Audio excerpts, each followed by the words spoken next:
A true book, The American Flag,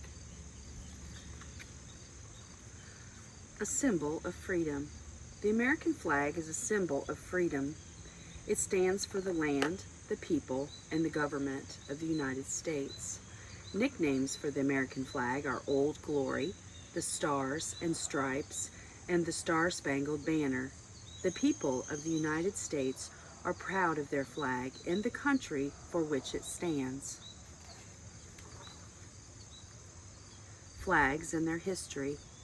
Long ago, before flags were made of cloth, people made flag-like symbols out of different materials. Wood, stone, metal, and even animal skins were used.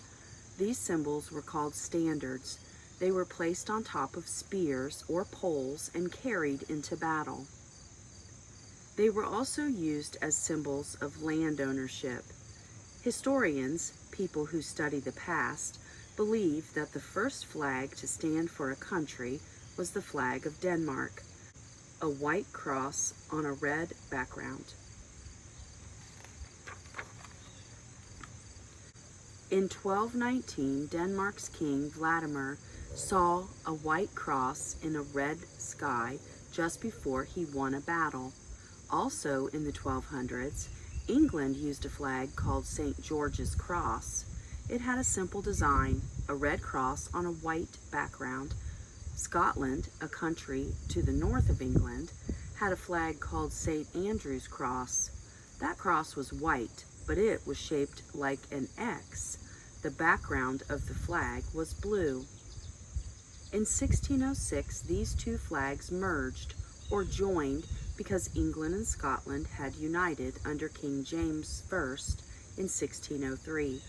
The new flag was called the Union Jack. It became the first official flag of Great Britain. In the early days, Great Britain ruled the American colonies. Early American flags. The colony of Virginia was founded in North America in 1607 by English settlers. They claimed the land for Great Britain and flew the Union Jack.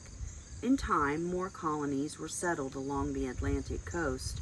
Soon there were 13, all ruled by Great Britain.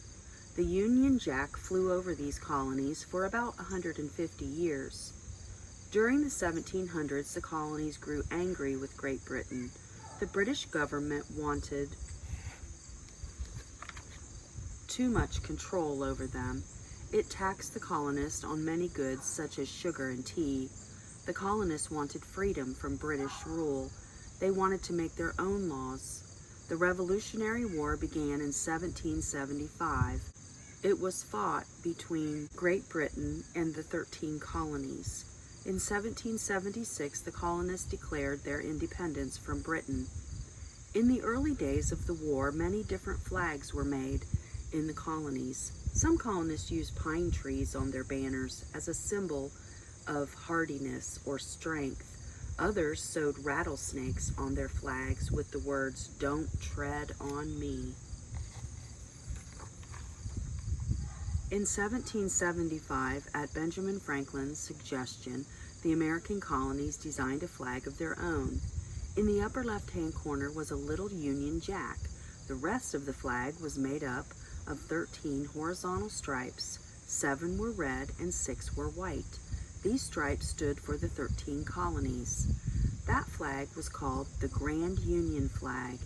It was also known as the Cambridge Flag and the Continental Flag. It was never an official United States flag, but up until July 4th, 1776, many American ships flew the Grand Union. Then, on June 14th, 1777, Congress passed the first law about the American flag. A new flag. The new law stated that the flag would have 13 red and white stripes and 13 white stars on a blue background. The stripes and stars stood for the 13 colonies. There were no rules about how many points the stars should have or how the stars should be placed. Some flags were made with 5-pointed stars and others were made with 6-pointed stars. On some flags, the stars were set in rows, while on others they were set in a circle. Some flags had 7 red stripes, some had 6. The red, white, and blue colors of the flag were symbols, too. Red stood for courage, white stood for purity or goodness, blue stood for justice. Who made the first flag with stars and stripes? No one knows for sure. The best known tale is the one about Betsy Ross. According to the story, George Washington and 2 other men went to the home of Betsy Ross in Philadelphia in June 1776. They asked her to make a new flag for the United States. She looked at their sketches and changed only one thing. She changed the number of points on the stars from 6 to 5. The Betsy Ross myth. The well-known story about Betsy Ross meeting with George Washington to make the first official flag is very popular among school children. Although Betsy Ross was a flag maker, most historians doubt the truth of this story. Most historians do not believe Betsy Ross made the first stars and stripes. Records do show, however, that Betsy was paid for making a flag for the Pennsylvania Navy in May 1777. Another person who claimed he made the first stars and stripes was a New Jersey man named Francis Hopkins. He had signed the Declaration of Independence. Hopkinson sent a letter to Congress asking to be paid for his flag design, but Congress did not pay him. They felt that many other people had helped design the new flag. We will probably never know who created the first official flag of the United States. The important thing is that Americans honor their flag. One special day to do this is on Flag Day, celebrated every year on June 14th. Changes in the flag. The United States of America grew quickly. By 1794, Vermont and Kentucky had also joined the Union. These states wanted to be represented on the flag too. So in 1795, the flag was made with 15 stars and 15 stripes. This second official flag of the United States was used from 1795 until 1818. This Star-Spangled Banner was the flag that Francis Scott Key wrote a famous poem about. In time, that poem became the country's national anthem. Key wrote his famous poem during the War of 1812, when the United States was once again at war with Britain. In September 1814, Key, an American lawyer and poet, watched a battle at Fort McHenry in Baltimore from a nearby ship. By the dawn's early light, he was thrilled to see that the flag was still there. He found a piece of paper in his pocket and wrote the words that described his joy. Later, his words were set to an old English tune. On March 3, 1931, President Herbert Hoover made the Star-Spangled Banner the national anthem of the United States.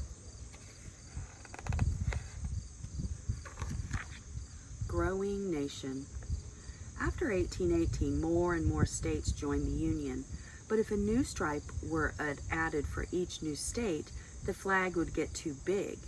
Congressman Peter H. Wendover of New York City had an idea. He suggested that the number of stripes should always be 13 in honor of the 13 original states, and that a star should be added for each new state that joined the Union. Congress passed the Third Flag Act of the United States on April 4, 1818. It agreed that whenever a state was added, a new flag would fly on the next 4th of July. This is still the law today. By 1912, the Union had 48 states. President William Howard Taft decided that the people needed rules about how big the flag could be and where the stars should be placed.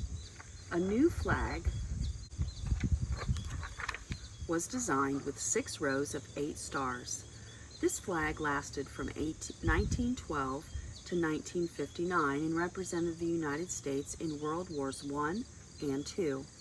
The last 2 states admitted to the Union were Alaska on January 3, 1959, and Hawaii on August 21, 1959. These two states brought the total number of stars on the flag to 50. The 50-star flag is the 27th official flag of the United States since the first flag law of 1777. The Pledge of Allegiance. In the late 1800s, American schoolchildren raised money to buy flags for their schools. A pledge to the flag was written and published in 1892 by Francis Bellamy and James B. Upham. The original pledge was a little different from the one children know today. It pledged allegiance to my flag. This was not clear enough because it might sound as if immigrants were pledging allegiance to their own country. In 1923, the words were changed to the flag of the United States of America. The words under God were added on June 14, 1954. When people recited the Pledge of Allegiance, they are promising to be loyal to the United States of America. Honoring the American flag. Many rules have been made about how the American flag should be treated. For example, the flag should be raised up the flagpole quickly and lowered slowly. It should not be flown in bad weather unless it is an all-weather, waterproof flag. The flag should be flown from sunrise until sunset. It may be flown at night only if it is properly lit, and the flag should never touch the ground.